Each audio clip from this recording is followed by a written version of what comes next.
우리가 살아가는 지금의 시대를 가르쳐서 종말의 시대다 이렇게 말을 합니다.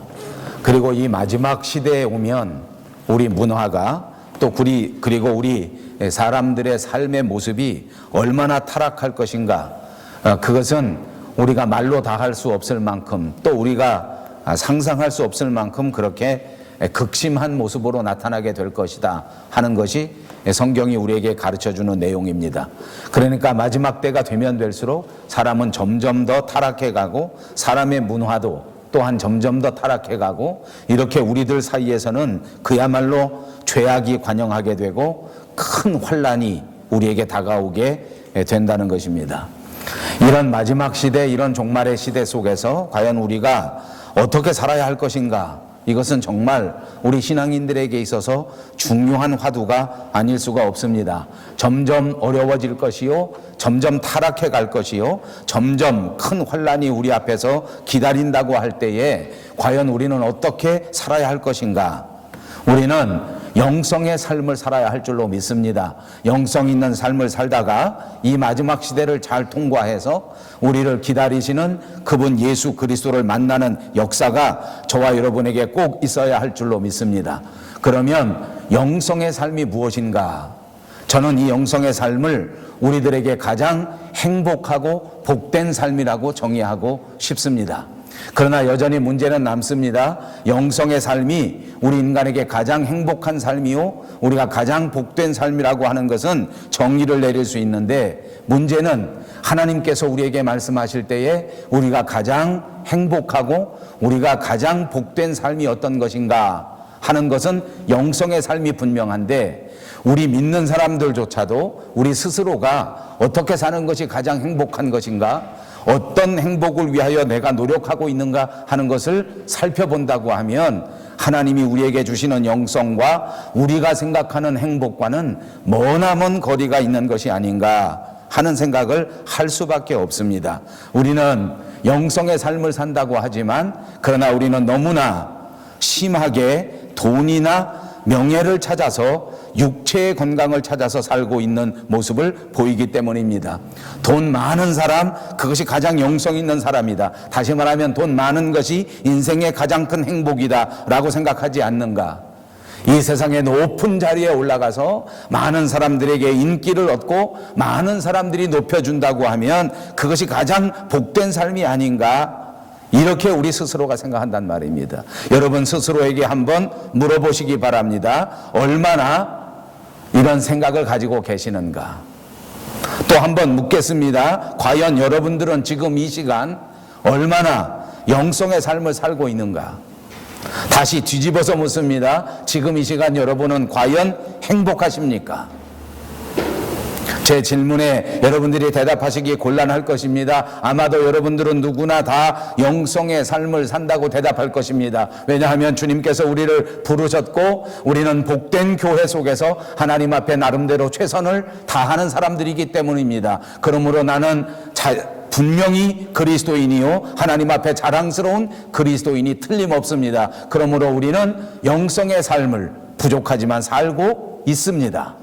그런데 제가 여러분에게 행복하냐고 물어보면 행복하다고 대답하는 사람은 그리 많지 않습니다. 왜냐하면 여러분의 삶의 기준이 영성에 있지 않기 때문입니다. 여러분이 생각하는 삶의 행복이 과연 영성에 있는가 한 것을 짚어보아야 할 시점입니다. 행복하냐고 물었을 때에 우리는 이 세상의 물질, 이 세상의 부귀함, 이 육신의 건강함만을 생각하기 때문에 우리는 결단코 만족함이 없습니다. 아무리 돈이 있어도 만족하는 사람을 찾아보기는 어렵습니다. 많은 명예를 가졌지만은 그럼에도 불구하고 만족하는 사람은 잘 없습니다.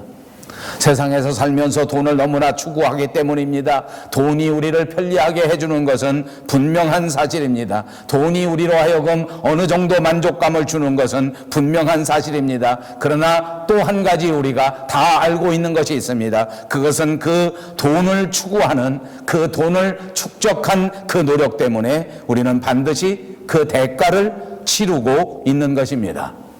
평생토록 살아오면서 우리가 원했던 그 많은 명예와 그 높은 지위를 추구하면서 살았기 때문에 우리는 명예를 얻는 과정 속에서 또 이만큼 자리를 차지하는 과정 속에서 우리는 말 못할 또 다른 대가를 치루어 왔습니다.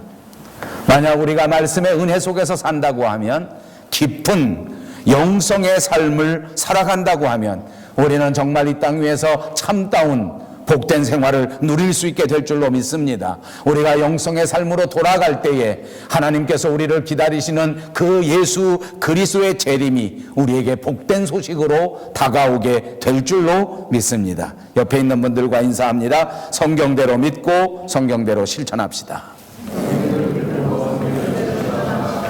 신약성경 마태복음 24장에 보면 마지막 때의 징조에 대하여 좀 더 자세하게 설명합니다. 이 세상 끝날에는 미혹하는 자가 많이 나올 것이다.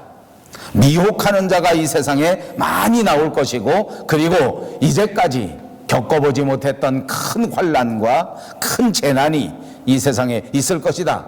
그리고 특별히 예수 믿는 사람들에게는 엄청난 핍박이 다가오게 된다. 이것이 마태복음 24장에 있는 마지막 시대에 대한 예언입니다. 여러분들이 너무나 익숙한 성경 구절이요, 너무나 많이 들었던 그런 설교의 내용이라고 생각합니다. 저는 지난주에도 이 종말에 대하여 설교했고, 또한 오늘도 또 종말에 대해서 강의하게 되니까 뭔가 좀 으시시하고 뭔가 좀 무시무시하다 이렇게 생각하는 분이 있을지 모르겠습니다. 그러나 오해 없이, 두려움 없이 잘 들어보시기를 바랍니다. 제가 생각할 때의 거짓 선생 그리고 거짓 선지자, 이거는 동양과 서양을 막론하고 일어나는 현상입니다. 우리 한국에만 거짓 선지자가 많은 것이 아니라 이 캐나다 안에도 얼마나 거짓 선지자가 많고 거짓 선생이 많은지 모릅니다. 미국에도 그럴 것입니다. 홍콩에도 그렇습니다. 싱가포르에도 이런 거짓 선생과 거짓 선지자들은 참 많습니다. 근데 그 중에 우리 대한민국은 아마 둘째가라면 서러워할 것 같습니다. 진짜 마지막 시대의 종말 현상입니다. 그러나 여러분, 이것이 불행인지 이것이 다행인지는 모르지만 성경이 우리에게 가르쳐 주는 것은 이렇게 거짓 선생들이 많이 일어난 것은 사실이지만 그래도 아직은 끝이 아닙니다. 이제 이 거짓 선생들과 더불어 큰 환난이 다가오게 될 것이요, 특별히 예수 믿는 사람들은 정말 견디기 힘든 핍박을 받게 될 것이다. 그리고 난 다음에야 종말이 오게 된다. 저는 목사로서 생각해 보니까 이 말씀을 종합해 보면 아마 빠른 시일 안에 종말이 오지는 않을 것 같습니다. 왜 그럴까요? 우리 믿는 사람들은 지금 환난을 받지 않습니다. 핍박을 당하지도 않습니다. 핍박은커녕 예수 믿는다고 오히려 사람들에게 존경을 받는 시대 속에서 살아가고 있습니다. 예수 믿는 사람이라면 믿을 만한 사람이라는 대우를 받는 시대라고 해도 과언이 아닙니다. 이렇게 이민사회에 와보니까 훨씬 더 그렇습니다. 교회 다니는 사람은 믿을 만한 사람이다 라고 인정해 주는 것이 현실 아닙니까? 그러므로 아직은 우리가 핍박을 당하지 않습니다. 아직은 우리가 예수 믿는 것 때문에 환난을 당하지도 않았습니다. 그러므로 진짜 마지막은 아닌 것 같습니다. 그러나 여러분, 성경이 이렇게 말씀하는 것을 보니까 거짓 선생들이 생겼고 거짓 선지자들이 생겼으니까 아무튼 우리에게 남은 일은 뭔지 압니까? 이제 예수 믿고 복 받고 맘 편하게 호의호식하면서 살아갈 것이 아니라 이제부터는 이 거짓 선지자들과 더불어 환난과 핍박이 우리를 기다리고 있고, 주님 만나는 그 순간에는 특별히 예수 믿는 사람들에게 더 엄청난 핍박이 다가오게 될 것이다. 그러므로 오늘 우리에게 말씀하시는 말씀의 중심은 무엇입니까? 이런 중체다한 시기에서, 이런 심각한 상황 속에서 중요한 것은 우리가 말씀으로 깨어 있어야 한다. 기도 가운데 깨어 있어야 한다는 것인 줄로 믿습니다. 사랑하는 여러분, 말씀 안에서 늘 깨어 있으시기를 주님의 이름으로 축복합니다.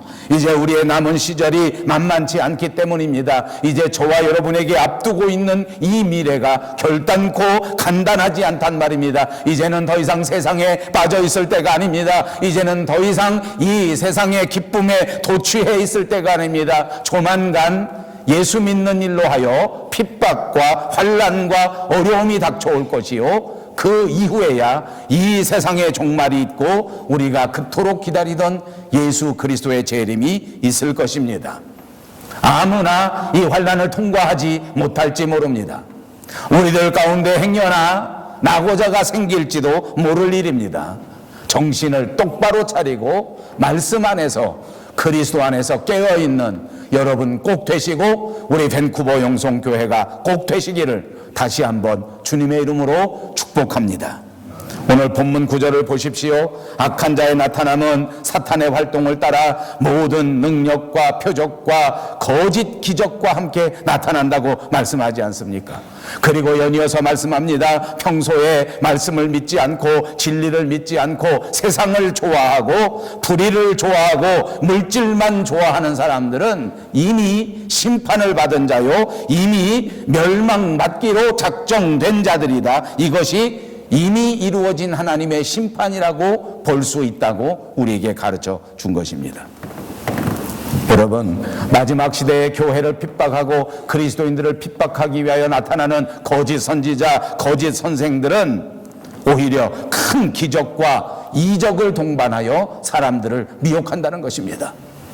기적을 베풉니다. 이적을 베풉니다. 은사로 사람들을 홀딱 반하게 만듭니다. 그렇게 하면서 우리 가운데 와서 교회의 거짓 선생들과 손을 잡고 교회의 거짓 지도자들과 손을 잡고 교회를 허무는 작업을 시작한다는 것입니다.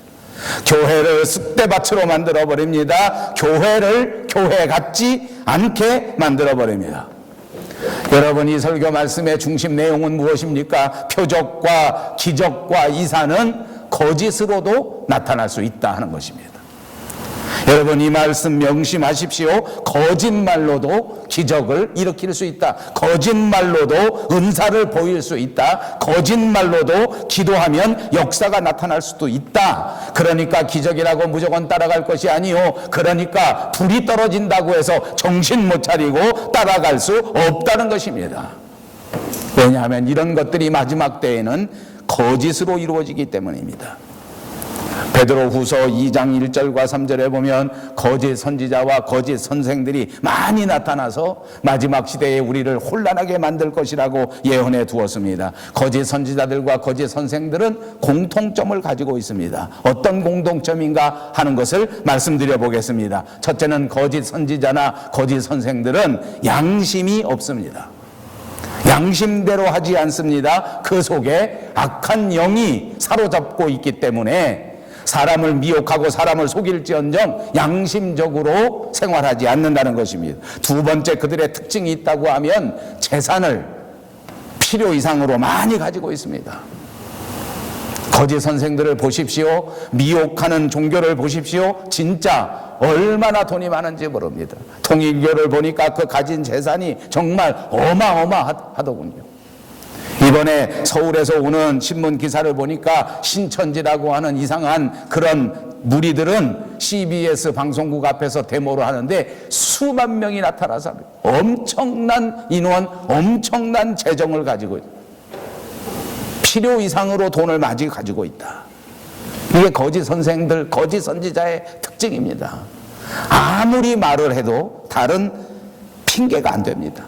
또 거짓 선지자나 거짓 선생의 또 한 가지 특징이 있다고 하면 은사, 역사가 많이 나타난다. 여러분, 재정 문제에 대해서 조금 이야기합니다. 요즘 동양교회, 서양교회를 막론하고 교회 안에는 상당히 유치한 그런 재정에 관한 기복주의가 진짜 강력하게 침투하고 있습니다. 이건 동양 사람, 서양 사람을 따로 가르지 않는 것 같아요. 역시 우리 한국 교회는 이런 데에도 둘째가라면 무조건 서러워합니다. 하여간 좋은 걸로 세계에서 제일이어야 하는데 우리 한국 교회는 모든 분야에서 세계 제일인 것 같아요.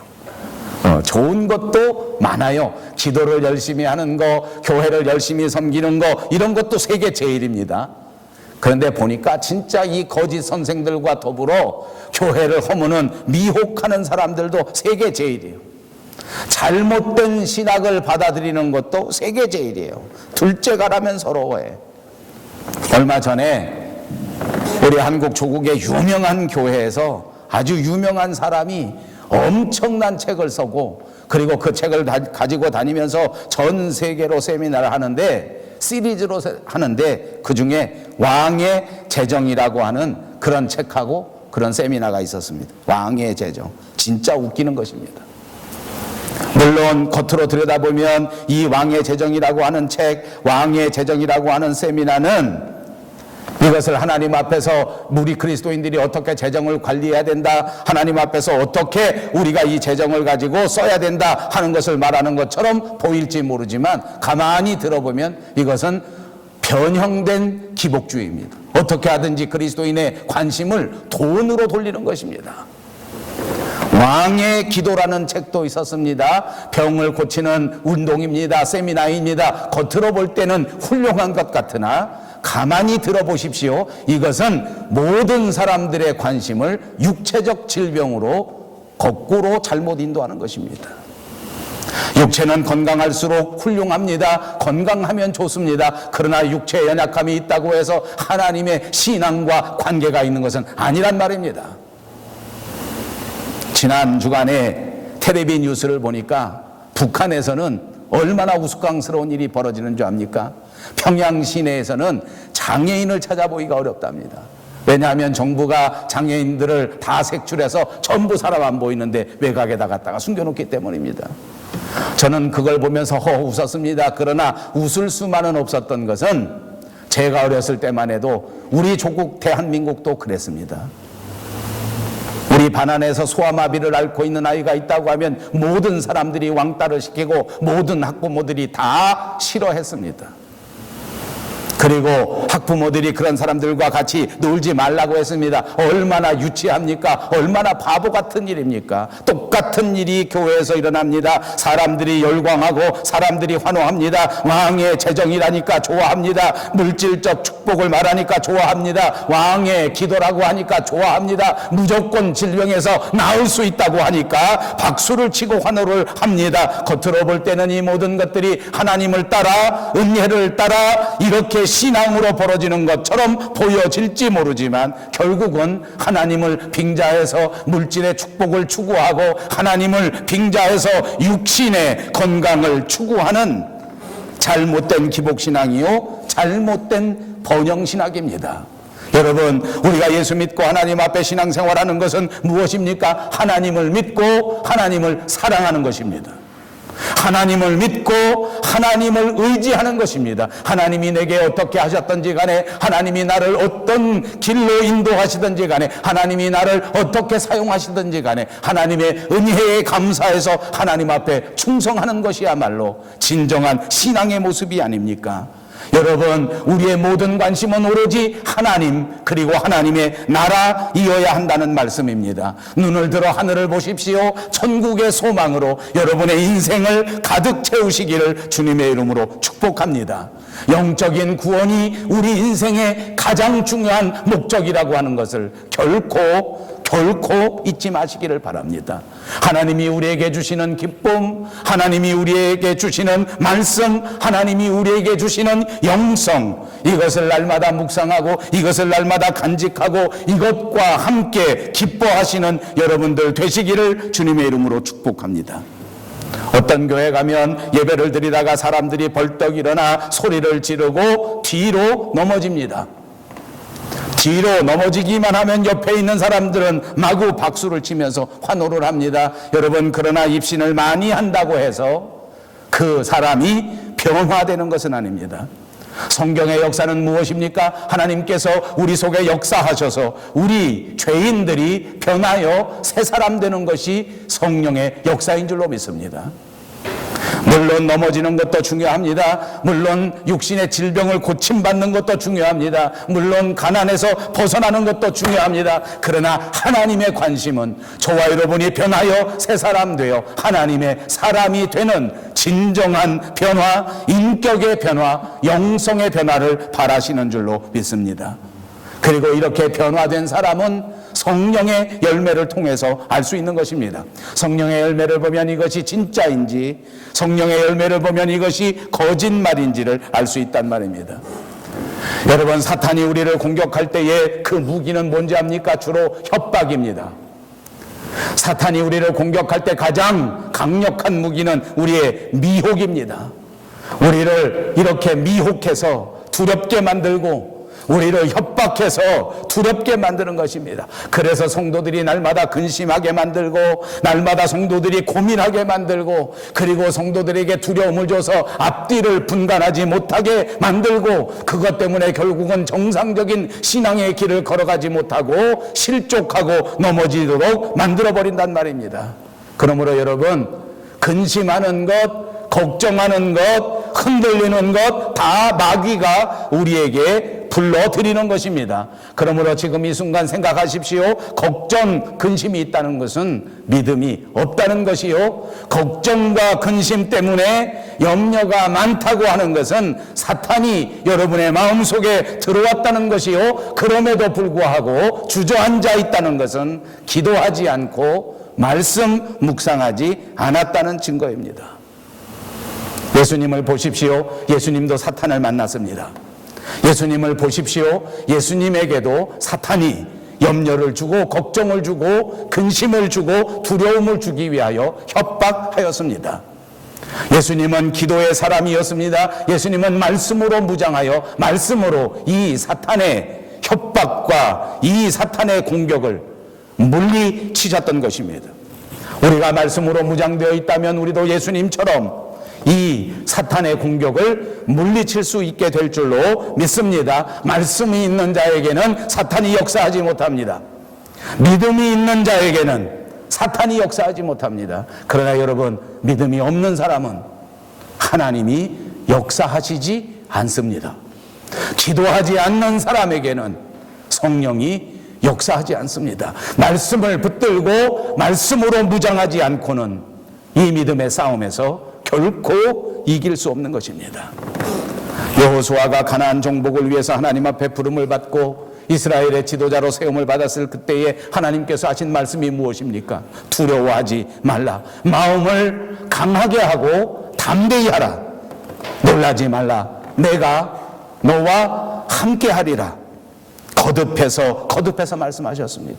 하나님이 함께 하시고 하나님이 지켜주신다는 것입니다. 그러므로 사랑하는 여러분, 날마다 말씀으로 기도로 완전 무장하시기를 주님의 이름으로 축복합니다. 거짓 선지자들은 이만큼 하겠습니다. 이번에는 거짓 선지자가 아닌 참 지도자, 참 성령이 우리에게 역사하시는 것을 살펴보겠습니다. 성령이 우리에게 역사하시면 첫째, 우리를 거룩하게 합니다. 오늘 찬송을 보니까 거룩하기 원합니다. 그렇습니다. 그것이 우리 인생의 목표이어야 합니다. 여러분 모두의 진정한 소원이어야 합니다. 거룩하기 원합니다. 그것이 우리 삶의 목적이 꼭 되기 바랍니다. 돈 벌기 바랍니다. 합격하기 바랍니다. 높아지기 바랍니다. 이런 저급한 신앙의 삶을 살지 마시고 거룩하기 원합니다. 사랑하기 원합니다. 날마다 은혜의 사람이 되면 거룩해지는 것입니다. 말씀의 사람이 되면 말씀이 저와 여러분을 거룩하게 하는 줄로 믿습니다. 그러므로 성령을 의지하십시오. 성령께서 우리 마음속에 충만하게 임하시면 저와 여러분을 은혜 충만 거룩하게 만들어 주실 것입니다. 두 번째로 성령은 진리를 믿게 하셔서 우리의 구원을 완성해 주시는 것입니다. 성령은 우리로 하여금 말씀을 믿게 하고 말씀을 통하여 믿음을 얻게 하고 믿음을 통하여 구원을 완성하게 하시는 분이십니다. 그러므로 성령으로 말미암지 아니하고는 예수님을 주님이라고 고백할 자도 아무도 없다고 하였습니다. 성령이 우리에게 임하시면 세 번째로 우리를 말씀으로 거듭나게 해주시는 줄로 믿습니다. 성경 말씀 기억하십니까? 사람이 물과 성령으로 거듭나지 아니하면 하나님의 나라를 볼 수 없다고 하였습니다. 물은 무엇입니까? 진리를 상징하는 것입니다. 물은 무엇입니까? 말씀을 상징하는 것입니다. 그러므로 말씀과 성령으로 거듭날 때에 하나님의 나라를 볼 수 있고 하나님의 나라를 들어갈 수 있다는 것입니다. 예수님께서 십자가 지시기 전날에 허리에 수건을 두르시고 제자들과 더불어 함께 만찬을 즐기실 때에 제자들의 발을 씻겨주시지 않았습니까? 이때 베드로가 벌떡 일어나서 말합니다. 절대로 선생님이 내 발을 씻으실 수가 없습니다. 그때 예수님이 말씀하십니다. 너는 네 발을 내가 씻겨주지 않는다면 너는 나와 아무 상관이 없다. 그랬더니 베드로가 다시 예수님에게 말하지 않았습니까? 그러면 내 발만 씻어주지 마시고 내 온몸을 다 씻어주십시오. 그때 또 예수님이 말씀하셨습니다. 이미 목욕을 한 자는 발만 씻으면 된다. 이미 구원을 받은 자는 발만 씻으면 돼. 여러분 다 목욕하셨습니까? 여러분은 언제 목욕하셨습니까? 예수님을 믿는 그 순간, 주님을 나의 구주로 영접하는 그 순간 여러분은 성령으로 목욕한 사람인 줄로 믿습니다. 이제 여러분은 날마다 하나님 앞에 나와 보혈의 공로로 여러분의 발을 씻어야 합니다. 발에 묻힌 먼지, 세상 살아가느라고 나도 모르게 묻힌 더러움, 그것이 우리의 발에 묻어있기 때문입니다. 세상 살면서 죄를 짓지 않는 사람은 아무도 없습니다. 그러므로 날마다 주님 앞에 겸손하게 무릎을 꿇고 여러분의 잘못을 고하시고 여러분의 죄를 내려놓고 회개하는 역사가 있어야 할 줄로 믿습니다. 말씀은 언제나 성령과 함께 더불어 역사하는 것입니다. 하나님의 말씀을 듣고 하나님의 말씀을 내 마음속에 받아들이면 그것이 우리를 거룩하게 하고 그것이 우리를 거듭나게 하는 것입니다. 여러분 이 말씀 들을 때에 여러분 마음 깊은 곳에서 진심으로 이 하나님의 말씀을 아멘으로 화답하시기를 주님의 이름으로 축복합니다. 성경을 다 학문적으로 알지 않아도 괜찮습니다. 성경 지식을 모두 다 과학적으로 파악해보지 않아도 괜찮습니다. 오직 주님만이 내 인생의 주인이시오, 오직 예수님만이 나를 구속하실 수 있다고 하는 그 믿음을 가지고 주님 앞에 겸손하게 엎드릴 때에 하나님은 여러분의 발을 씻기시고 날마다 여러분을 지켜주시고 반드시 여러분을 하나님의 나라로 인도해 주실 것입니다. 예수님 십자가 지실 때에 우편 강도는 신학을 다 알지 못했습니다. 교리를 다 알지 않았습니다. 그러나 오직 예수님을 믿고 예수님을 의지하는 마음으로 주님 앞에 간구했던 것입니다. 마지막 때 저를 기억해 주십시오. 이 믿음 하나 때문에 그는 주님과 더불어 영생하는 축복을 받게 된 것 아닙니까? 그러므로 여러분 말씀에 부딪힐 때마다 겸손한 마음으로 주님 앞에 부르짖으십시오. 주님, 저를 지켜주십시오. 주님, 저를 인도하여 주십시오. 성령이 우리에게 하시는 일은 하나님의 말씀을 믿고 하나님의 말씀을 따르게 만들어주는 것입니다. 하나님을 믿어 하나님의 자녀가 되는 것은 결코 혈통으로 되는 것이 아닙니다. 육정으로 되는 것도 아니요 사람의 뜻으로 되는 것이 아니라 오직 하나님께로서 나는 것이라고 말했습니다. 하나님이 우리를 선택하셨기에 우리는 하나님의 자녀가 된 것입니다. 말씀을 믿고 말씀에 순종하고 말씀대로 실행하는 것조차 하나님이 우리를 선택하시지 않으면 감당할 수 없는 일입니다. 그러므로 하나님 앞에 기도하십시오. 우리가 어떻게 해야 할 것인가, 어느 길로 가야 할 것인가, 장래일을 하나님께서 인도해 주실 줄로 믿습니다. 성령이 우리에게 하시는 일은 다섯 번째로 하나님의 사랑을 깨닫게 해주는 것입니다.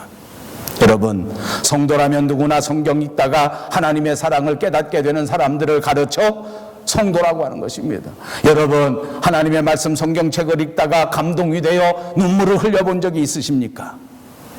여러분 아시는 것처럼 요즘 제 아내는 한국에 가 있습니다.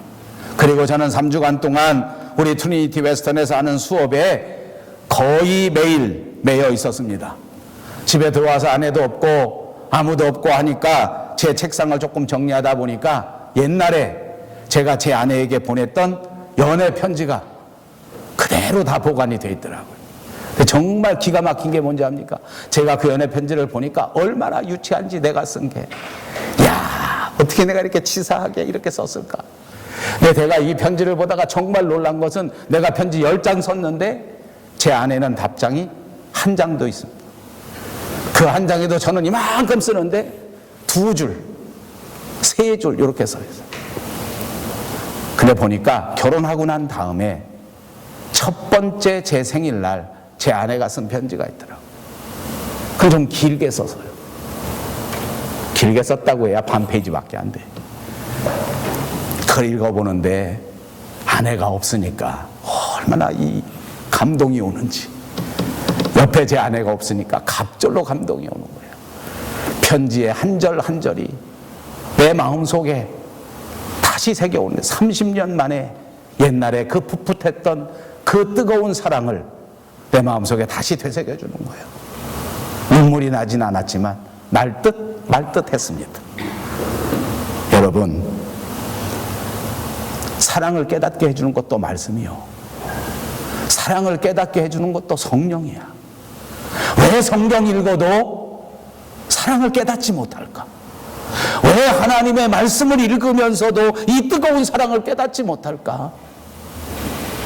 여러분 마음속에 하나님이 주신 그 뜨거운 사랑을 더러운 영들이, 악한 영들이 뺏어가서 그런 거예요.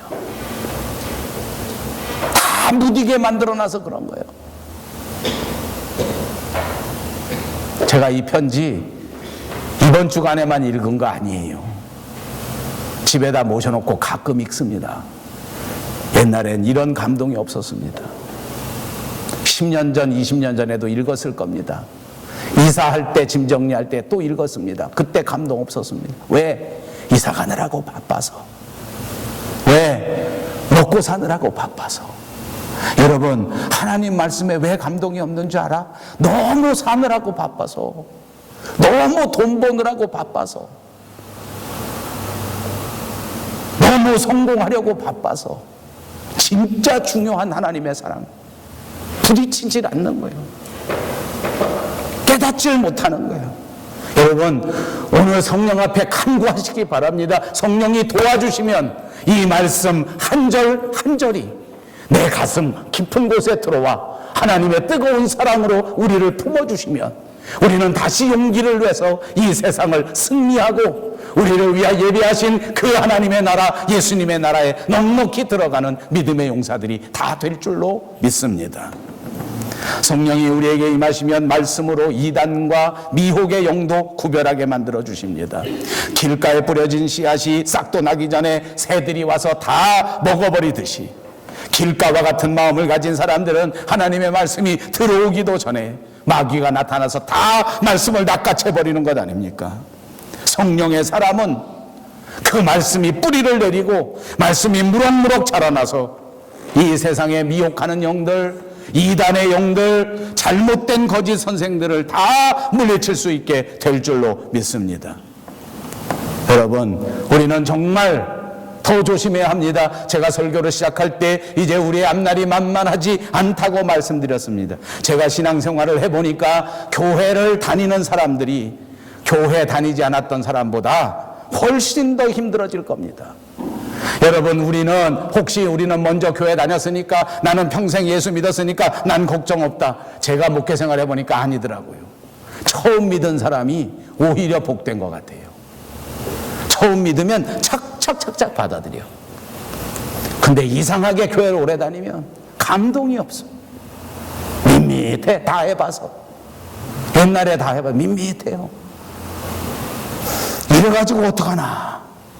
성경에 보십시오. 바리새인들과 서기관들은 말씀에 깊이 살아왔던 사람들 아닙니까? 그런데 회개하지 않더라고요. 제가 목회하면서 보니까 예수 믿고 한번 믿었다가 실망해서 교회를 빠져나간 사람들은 진짜 힘들어지더라고요. 오늘 본문 13절 말씀 보십시오. 우리는 진리를 믿음으로 말미암아 구원을 얻는 것입니다. 말씀이 명확하지 않습니까? 진리를 믿고 말씀을 믿음으로 구원을 받는 것입니다. 구원을 얻을 수 있는 믿음은 무엇입니까? 말씀을 믿는 믿음이라는 말입니다. 믿음만큼 하나님을 알게 되고, 믿음만큼 하나님과 더불어 영성의 삶을 살게 되고, 믿음만큼 하나님과 가까이 되고, 믿음만큼 이 땅 위에서 행복하게 살 수 있는 것입니다. 여러분, 믿음의 사람이 되시기를 주님의 이름으로 축복합니다. 꼭 믿음의 사람이 되십시오. 자랑스러운 믿음의 사람이 되면 이 눈에 아무 증거 아니 보여도, 이 귀에 아무 소리 안 들려도, 아무리 세상이 나를 미혹한다고 하더라도, 아무리 세상이 거꾸로 흘러간다고 해도, 아무리 주변 사람들이 나를 손가락질 한다고 해도 하나님을 향한 믿음이 흔들리지 않는단 말이에요. 예수님을 향한 믿음이 흔들리지 않는단 말이에요. 사랑하는 여러분, 우리 사랑하는 성도들 모두가 변함없는 믿음을 갖기 위해서 이제부터 더더욱 말씀으로 허리띠를 띠고 성령의 검을 가져야 될 때입니다.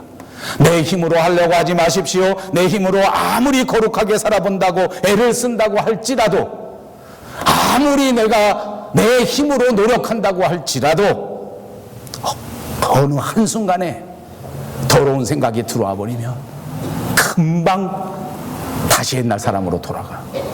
한 달씩, 두 달씩 결심하고 새벽 기도하고 말씀 묵상하고 내 힘으로 아무리 열심히 해서 겉으로는 좀 이렇게 점잖은 것 같다가도 누가 금방 나타나서 돈 들고 살살 흔들면 금방 유치한 사람 돼버려요. 이 말 무슨 말인지 압니까? 아무리 내 스스로 나를 깨끗하게 하고 아무리 내 스스로 결심하고 아무리 스스로 내 노력을 한다고 되는 것이 아니라 내 마음을 하나님의 말씀으로 채워야 되는 거예요. 내 속을 비우는 것으로 되는 것이 아니라, 내 욕망을 비우는 것으로 끝나는 것이 아니라 내 속에 거룩하신 하나님의 말씀을 채워야 되는 거예요. 말씀으로 무장해야 되는 거예요. 말씀을 들으십시오. 말씀을 묵상하십시오. 말씀으로 먹으십시오. 그래서 이 말씀으로 강력하게 무장할 때에 하나님께서 우리를 축복하셔서 깊은 믿음의 사람으로 인도하시고, 그렇게 될 때에 더러운 마귀, 악한 마귀가 결단코 우리를 미혹하지 못하게 될 것입니다. 말씀이 능력입니다. 말씀이 생명입니다. 이 말씀 붙들고 날마다 기도로 무장하셔서 언제나 승리하는 여러분 모두가 되시고, 언제나 승리하셔서 영성의 사람들이 다 되시기를 주님의 이름으로 축복합니다. 기도하겠습니다.